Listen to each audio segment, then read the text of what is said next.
Tonight we celebrate the new Tomorrowland at Walt Disney World in Florida with a television special that's out of this world. Hello, I'm Michael Eisner, head of the Walt Disney Company. In a top-secret military installation somewhere in the United States, there are those who believe that the government is hiding the remains of an alien spacecraft that mysteriously crashed to Earth. With more and more scientific evidence of alien encounters and UFO sightings, the idea of creatures from another planet might not be as far-fetched as we once thought. In fact, one of you out there could have the next alien encounter. Enjoy tonight's special. I'm going to walk over and see if I can sneak a peek. Maybe not. Alien Encounters from New Tomorrowland is brought to you by Bounty. Outstanding absorbency and durability make Bounty the quilted quicker picker-upper. Scientific verification of extraterrestrial life forms routinely arriving on Earth. Top secret reports from ongoing military investigations. Compelling home videos of alien craft captured within the last few months. World figures who have gone public with their own extraterrestrial experiences. The shocking history of government misinformation programs designed to prevent widespread panic. And personal accounts of those who have been abducted and studied against their will. It's happened to me, it's happened to my sister, and I believe my mother. My son looks me straight in the eyes, and he says, "They took blood out of you, Mama." They don't ask permission, they take you. But it's such an incredible secret, nobody wants to believe it. There is valuable scientific data that would prove once and for all that planet Earth is being visited by highly evolved intelligence that is not from this world. Wait a minute. I've had enough. Stop it. From beyond the boundaries of our perceptions, intelligent beings are beckoning mankind to join the galactic community. It's an invitation which is both wondrous and terrifying. This is the nature of alien encounters. Mankind has the unique ability to ignore the obvious, especially when the facts reveal a disturbing truth. We once believed the sun revolved around the earth. When Galileo demonstrated the reverse is true in 1634, he was charged with heresy and placed under house arrest for the last 8 years of his life. The charges were later dropped, 342 years later. Now, as we approach a new millennium, mankind is in the midst of the most profound event in history, actual contact with intelligent life from other planets. For nearly 50 years, officials have been documenting routine alien encounters here on Earth. And thousands of people have seen or experienced this alien presence. Yet many others still refuse to acknowledge the obvious evidence all around them. What is it like to be confronted by a creature whose intelligence and skill is far beyond the comprehension of mankind? Would it be enlightening? Would it be an exercise in terror? Or perhaps both? Here in the new Tomorrowland at the Walt Disney World Resort near Orlando, Florida, these concepts are brought to life as guests experience their own alien encounter, a sensory thriller from Disney and George Lucas. We'll give you a sneak preview later in the show. But first, we must prepare you for the future with some shocking insights from the recent past.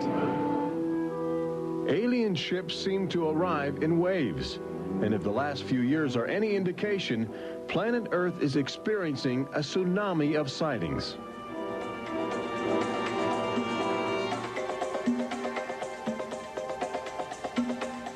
Mexico City, 1992. If you were arriving from outer space, this would be your first stop. It's the world's largest metropolitan area, easy to spot from a distance. Saucers arriving here have an affinity for military helicopters. This one was caught stalking a squadron during a national holiday celebration. Dozens of people videotaped the craft.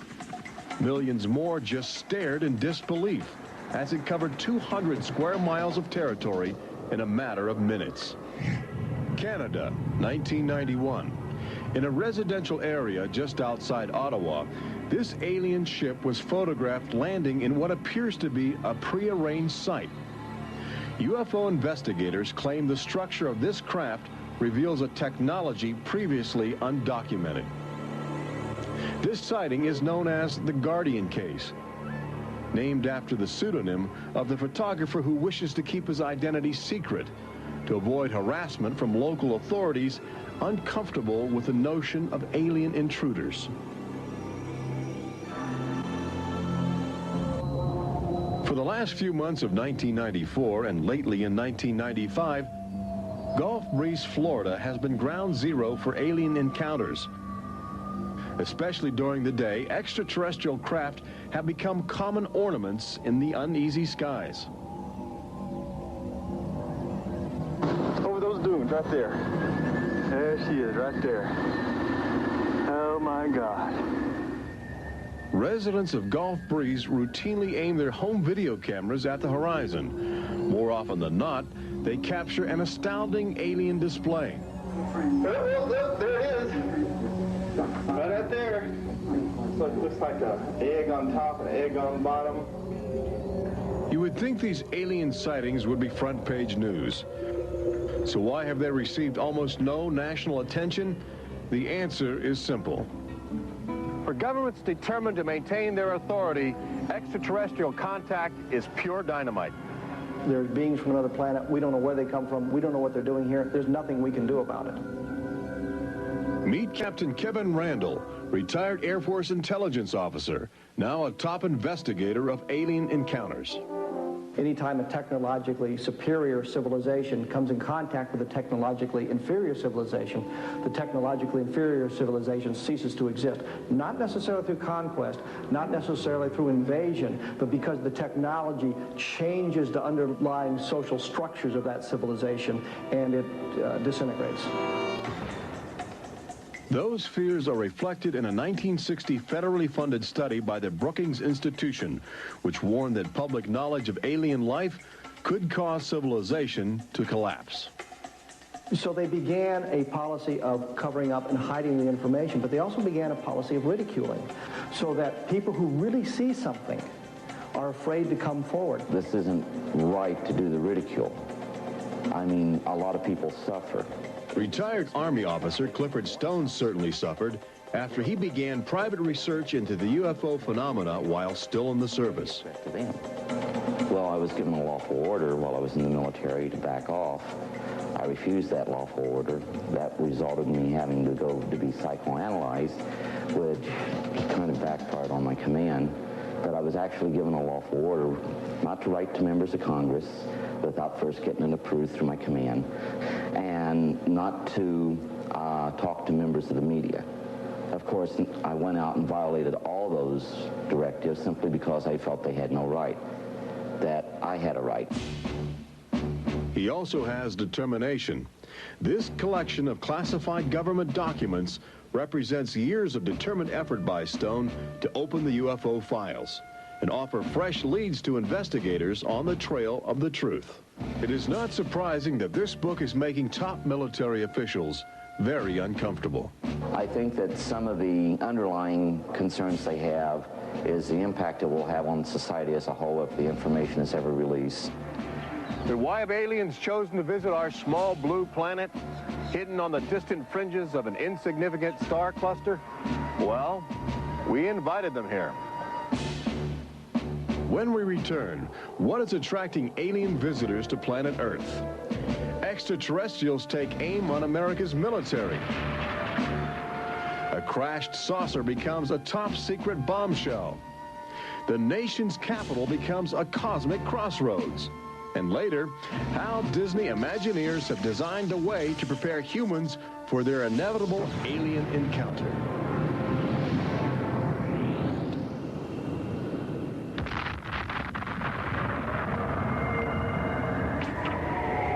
And I looked, and behold, a whirlwind came out of the north, and a fire enfolding itself, and the brightness was about it. Also out of the midst thereof came the likeness of 4 living creatures. And when the living creatures went, the wheels went by them. And when the living creatures were lifted up from the earth, the wheels were lifted up. For the spirit of the living creature was in the wheels. Ezekiel chapter 1.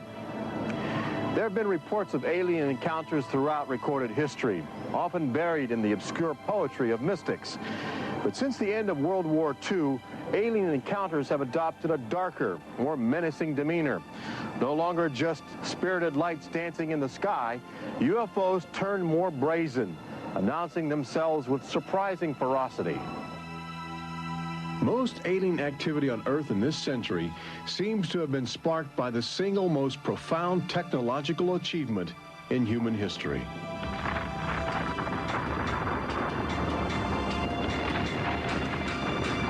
The atomic bomb did more than blow away every conventional notion of combat.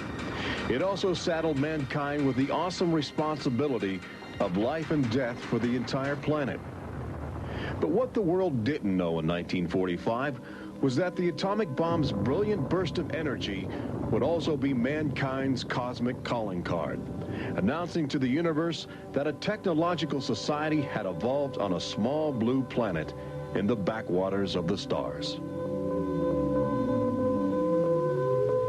So as the world celebrated the war's end in 1945, aliens who heard man's atomic trumpet were already charting their course towards Earth, responding to our open invitation. As early as 1947, the large alien ships began to arrive, navigated by living creatures. Their advanced physics allowed them to traverse the galaxy and pierce Earth's atmosphere with amazing speed. The U.S. military immediately went on the alert against the unknown menace. Sightings were perceived as threats to the security of an America still reeling from the edgy consciousness of war. And the sightings were taking place all across the country. I glanced up and there were 3 flying saucers in a V with what appeared to be a dome on the top with, I can't be sure, but I believe I saw the sun glinting off of, well, windows or observation portholes of sort. I think it was from outer space, but friendly. Army fighter planes are on patrol for flying saucers. Cameras installed to photograph them. Portland, Oregon, the area from which came the first weird reports. This flying saucer patrol shows how the Air Forces, while not putting too much stock in the mysterious things in the sky, are investigating. The control tower is in touch and on the watch. So are a whole lot of people these days. They're seeing flying saucers everywhere. Flocks of fantastic discs flying through the air. But the military finally had to admit that something was happening that they didn't understand, offering their first and only public statement on the UFO phenomenon. The recent sightings are in no way connected with any secret development by any agency of the United States. They weren't always called flying saucers. Some reports claim they resembled other household objects. The public was fascinated and anxious to make contact. But our official response remained aggressive, sometimes sparking deadly games of high-speed, high-altitude cat and mouse. National Guard Captain Thomas Mantell played that game and quickly became a grisly statistic. His last words, as Mantell soared at an altitude of 20,000 feet, are a chilling commentary on the power of the alien ships. I'm closing in to take a look. It looks metallic and of tremendous size. It's going up now as fast as I am. That's 360 miles per hour. I'm going after it. Moments later, Captain Mantell's mission had ended. Occasionally, the tables were turned. More than one alien craft crashed and was recovered for secret U.S. military research. The most famous case took place in July of 1947, just outside the community of Roswell, New Mexico. Famous because local officials openly admitted they had retrieved an alien ship before their commanders instructed them to keep the story confidential. What you can't explain, they reasoned, you must deny. July of 1947, the Army Air Forces at Roswell announced we had captured a flying saucer. You can say our government announced in July of 1947 they had a flying saucer. 3 hours later, they announced, no, it's merely a weather balloon. The officers at Roswell made a mistake. But our government has come forward and said, yes, we had a flying saucer. Then they took it back. Any one of your viewers can go back to the newspapers on July 8th, July 9th of 1947, and just front page headline after headline that the government had captured a flying saucer. Don Schmidt from the Center for UFO Studies in Chicago is convinced that the Roswell case is the linchpin in America's ongoing alien cover-up. We have over 550 witnesses. They were there. They handled the debris. They saw the craft. They saw the bodies. They handled the crew members of that craft. And invariably, they all say, this was not from this earth. This is the actual site where the Roswell saucer was discovered, along with the bodies of 3 extraterrestrial missionaries who didn't survive the collision. The debris and the dead were impounded and taken away for top-secret study, while a classified investigative committee called the Majestic 12 was organized by President Truman. And a government cover-up was initiated with a calculated disinformation campaign. The military, I know for a fact, has established what's called disinformation programs, officially sanctioned deception programs. This is covered by a regulation at Department of Defense level that's secret. This is the case with the unidentified flying objects. I cannot say that the Roswell incident was a cover-up, but I can certainly say that the government back then and today acted like it was a cover-up and has been subject to being accused of a cover-up. The flying saucer debris at Roswell was attributed to a downed weather balloon. There was no explanation for the alien body parts among the wreckage. Before long, other sightings were dismissed as optical illusions caused by electrified swamp gas, with elaborate demonstrations staged for newsreel cameras to back up the claim.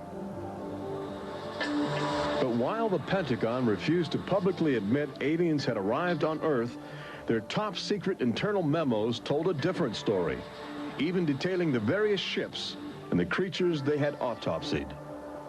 Meanwhile, the American people fell in love with flying saucers, sensing something playful in their alien design. Before long, even the military seemed to fall under the trance of the UFOs. Government inventors began to mimic what they were seeing in the sky, in a strategy to stumble upon the secrets of advanced alien technology. These rare films chronicle those primitive efforts.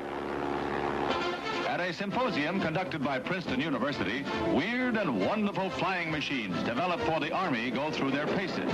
The flying scooter, for instance, with only a 7-horsepower motor. Or this flying what have you. Just count your fingers after starting the fans.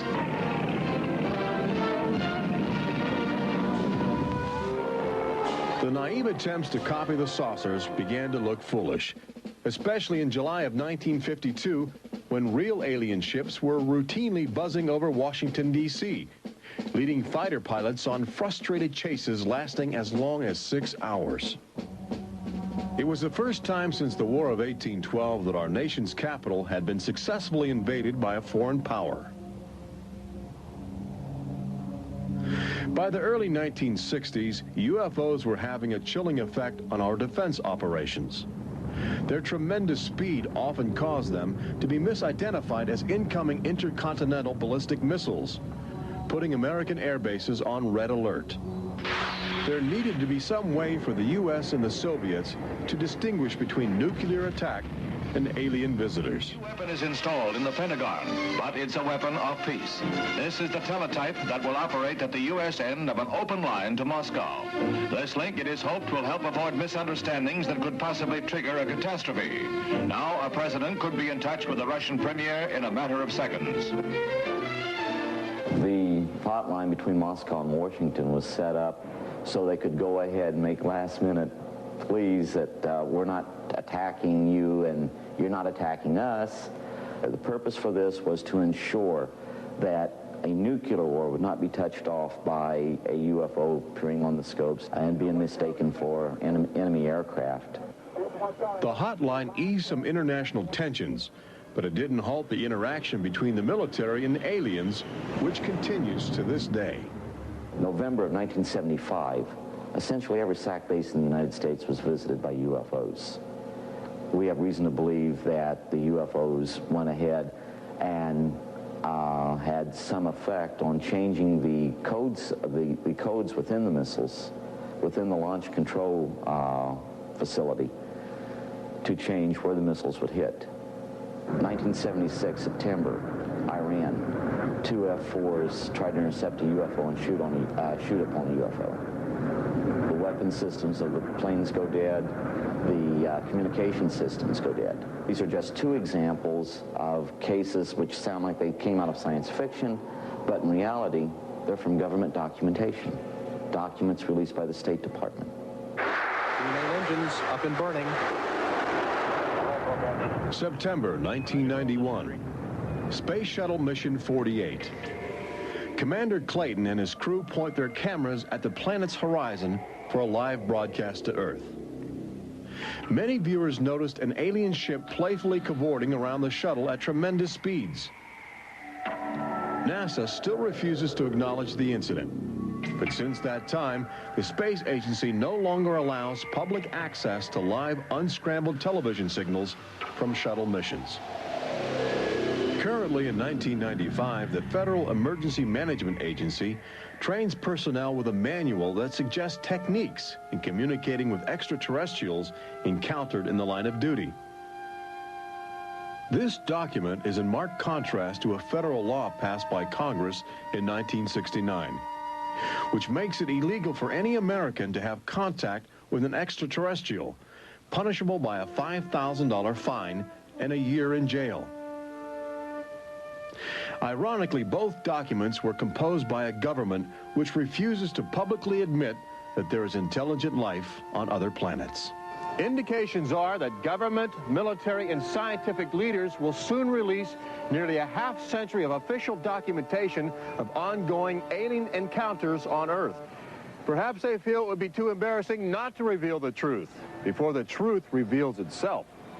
But these FBI files acquired through the Freedom of Information Act outline nearly 50 years of UFO reports investigated by federal agents all across America.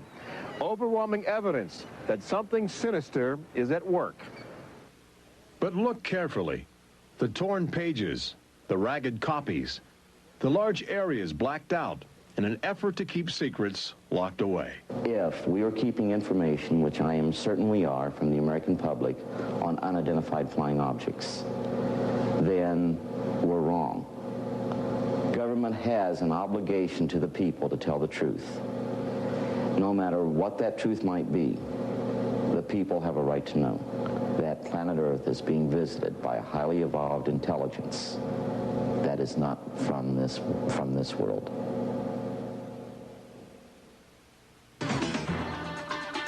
When we return, meet the people who have already experienced disturbing contact with creatures from another world. They don't ask permission, they take you. See how government is monitoring mutant life forms which have already staked their claim on planet Earth. And join Robert Urich on the fringes of the future in Walt Disney World's Magic Kingdom as Disney Imagineers prepare the public for their inevitable alien encounter.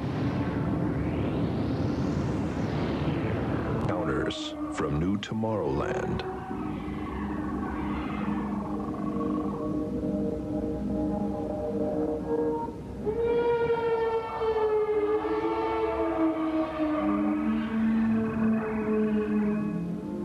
The fact is, everyone encounters alien life forms each day. We've just become accustomed to ignoring the evidence. We expect the first visitors from outer space to arrive in flying saucers.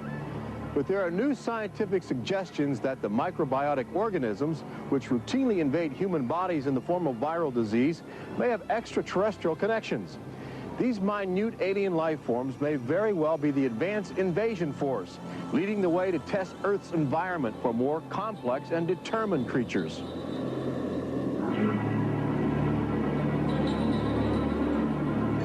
The idea is not new. Arrhenius, a Swedish chemist who died in 1927, first proposed the theory of transfermia, the notion that life is universally dispersed, possibly carried by cosmic winds across the vast expanse of the galaxy in the form of viral spores.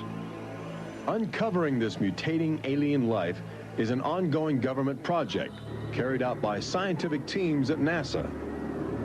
They begin by collecting meteors which have landed on the barren landscape of Antarctica.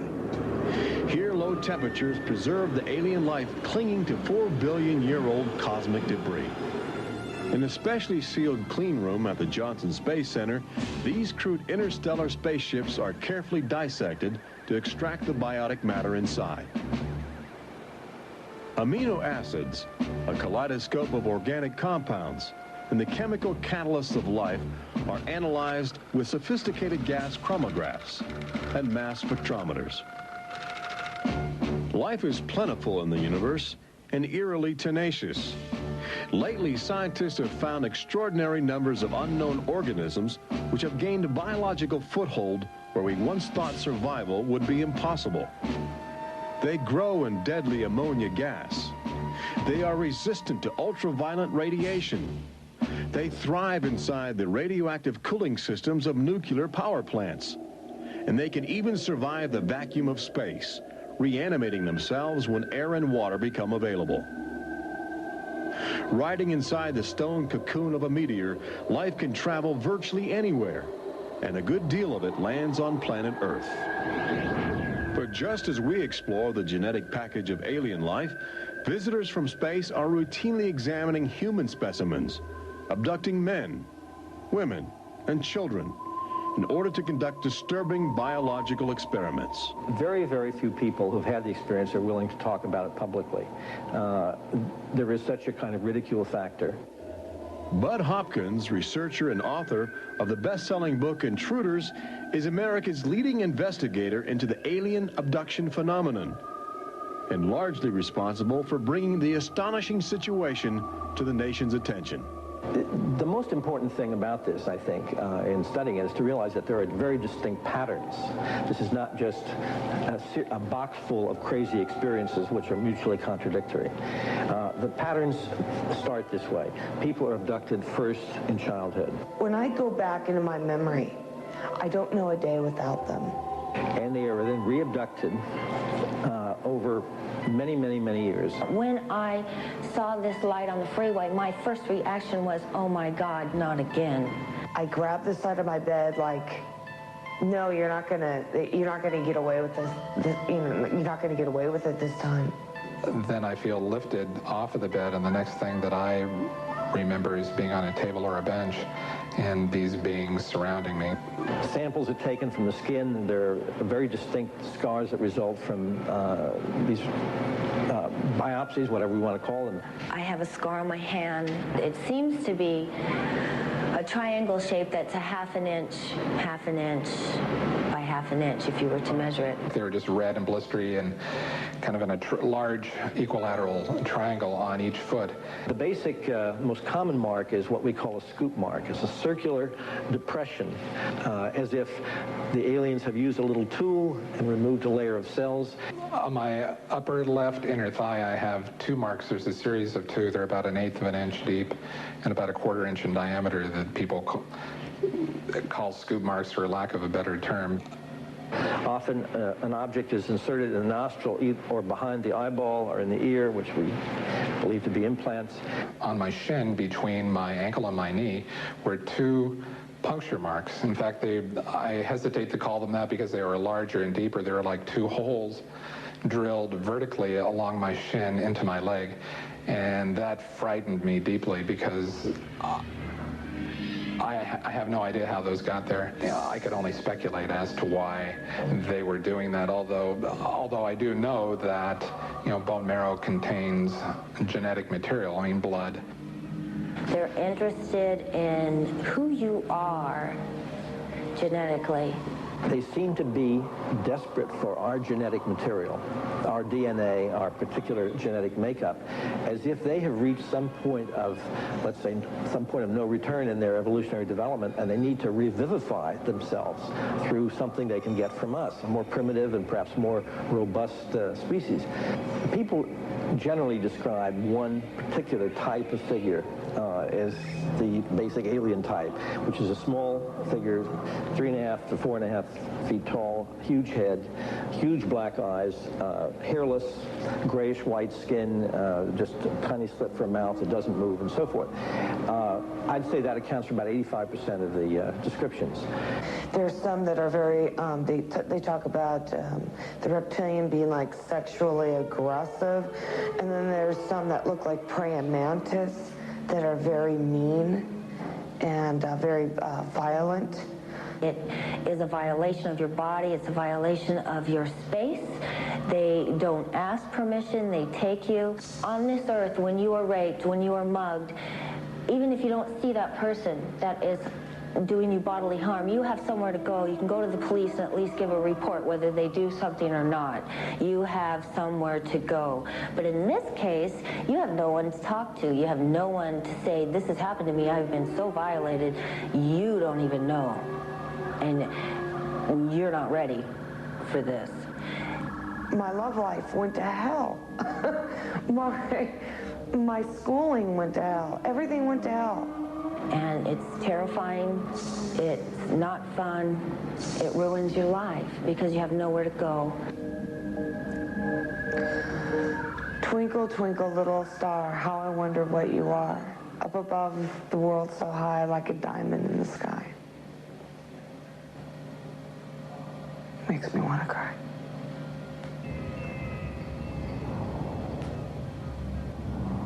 Part of the trauma involved in this is our government telling us that these objects don't exist. And I seem, and other members of my family, and other people seem to have these experiences. It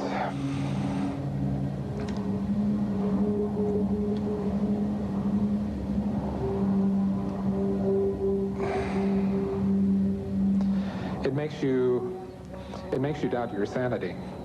The range of people who have had abductions around the world, because it is a global phenomenon, is just, it's a total range. I've worked with people who are of Oriental backgrounds, African-American background, Hispanics. I've worked with one NASA scientist, a research scientist, who is an abductee, a police lieutenant from the South, doctors, lawyers. I mean, I've had, incidentally, 7 psychiatrists come to me because of their own personal abduction experiences. The phenomenon affects people from all walks of life. And it has a dramatic effect on families. Debbie and Terry know firsthand. Both are ongoing abductees with deep concerns about the chilling connections between aliens and their children. I thought this was mental illness. Then my son started speaking about little airmen coming into his room and taking us up, and there was even one point where he said, "They took blood out of you, Mama." He wanted guarding all the time. He wouldn't go to bed at night unless I slept with him. He was angry. And the other thing is he started setting traps. One night my husband came home from work and there's these little colored stones all over the garage. And Dale, my husband, said, "What is this for?" And he says, "Well, this is when the airmen come, they slip and fall on their butts." The interesting thing about children is a sort of innocence about their perceptions. I will present these cards of different heads, and there's Santa Claus, Batman, policeman, a clown, Ninja Turtle, an alien. what we do is to see how the child responds when we get to the alien face. And it can be extremely moving, because I've seen children just collapse when they see the drawing of the alien, crying, hugging their fathers or their mothers in terror. Well, she was 4 years old, and she was past bedwetting and all of that behavior. She was beyond that, and she'd never wet her bed. And when we moved to Banning, she started having nightmares every night and wetting her bed. And a couple of weeks ago, she had a bunch of scratches on her face, and she didn't have them when she went to bed. I said, what happened? And it was funny. The only thing I could get out of her was that she asked me, do aliens hurt you? And I went, what? And a woman told me, for instance, that her little girl, when she was first able to talk, would tell her about these nightmares of what she called the bugs coming in the room. And they were big bugs with big eyes. And again, there were some physical marks, all the surrounding evidence suggesting abductions. At one point, the mother, a few years later, was getting out of the car with her daughter at a shopping mall, and the Goodyear blimp was coming over. And the little child said, Mommy, look, don't you remember when you and I were up in that thing with the bugs? The last time I had a session, in that session I actually saw Lexi being escorted by two small grays. And it was very upsetting to me. I could not handle the fact that my daughter was being subjected to something that I had no control over.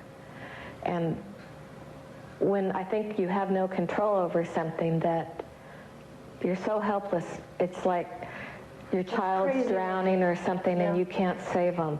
I feel like I'm going to go crazy because there isn't anything I could do for my son. I know. One of the most interesting things, too, from a child's point of view, has to do with the fact that communication is telepathic. One little boy drew on some drawings he'd made for me of the aliens. He put on the side of the head, each alien head, a gigantic ear, just one.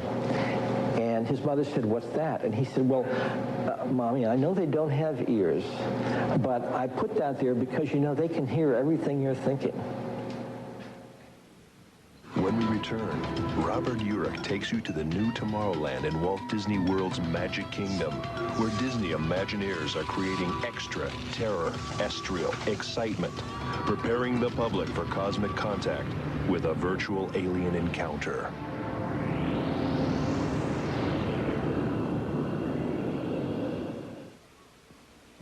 An official UFO sighting report, one of thousands compiled over the last few decades. This particular report from October 1969 was filled out by Jimmy Carter. He was still governor of Georgia at the time. He witnessed a luminant object suspended in a twilight sky. Later, when he assumed the office of President of the United States, his staff attempted to explore the availability of official investigations into alien contact. As this internal government memo illustrates, there are some security secrets outside the jurisdiction of the White House. We investigated lights in the sky for over 20 years. We didn't get anywhere. We have over 100,000 cases from over 160 countries in our files at the Center for UFO Studies in Chicago.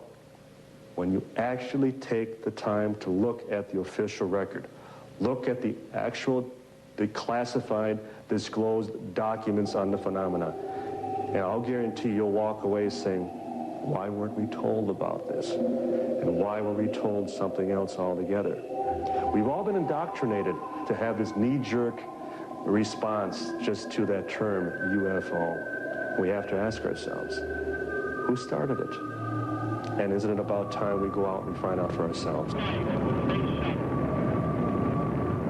Every year, NASA routinely propels about 24 astronauts into a low Earth orbit aboard the space shuttle.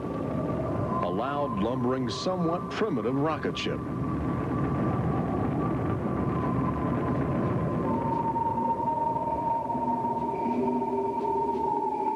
But most Americans will likely explore outer space aboard crafts of alien origin. Statistics indicate a greater probability that you will experience extraterrestrial contact in the next 5 years than the chances that you will win a state lottery. But how do you prepare for such an extraordinary event?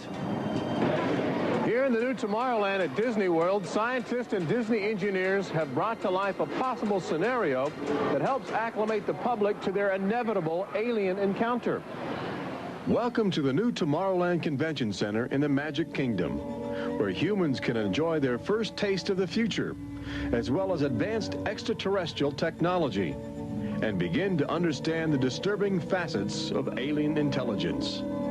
Access Technologies, an interplanetary manufacturing and marketing conglomerate, is one of the first alien firms to take advantage of this showcase facility in new Tomorrowland, introducing humans to technology which promises to seize the future. Today, guests are exploring the concept of teleportation, the ability to transmit solid matter or living creatures across the endless void of space. Inside this chamber, at the extraterrestrial alien encounter attraction, cosmic representatives will demonstrate the secrets of a brave new world. Utilizing the ominous device, two very different life forms will make contact via the teleportation process. Unfortunately, high technology can backfire if operated by careless hands. As the seat restraints lock into place and the power generators are activated by anxious extraterrestrials, these happy humans are about to discover a disturbing truth. When science fiction becomes science fact, the results could be terrifying.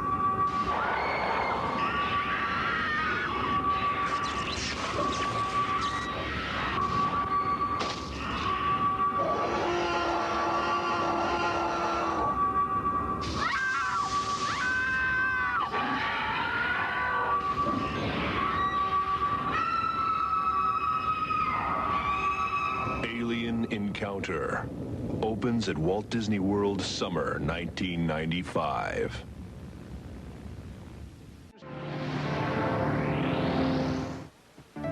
Planet Earth has always been a laboratory for alien life forms which can drop in from space or slowly mutate into bizarre fleshy organisms at our feet.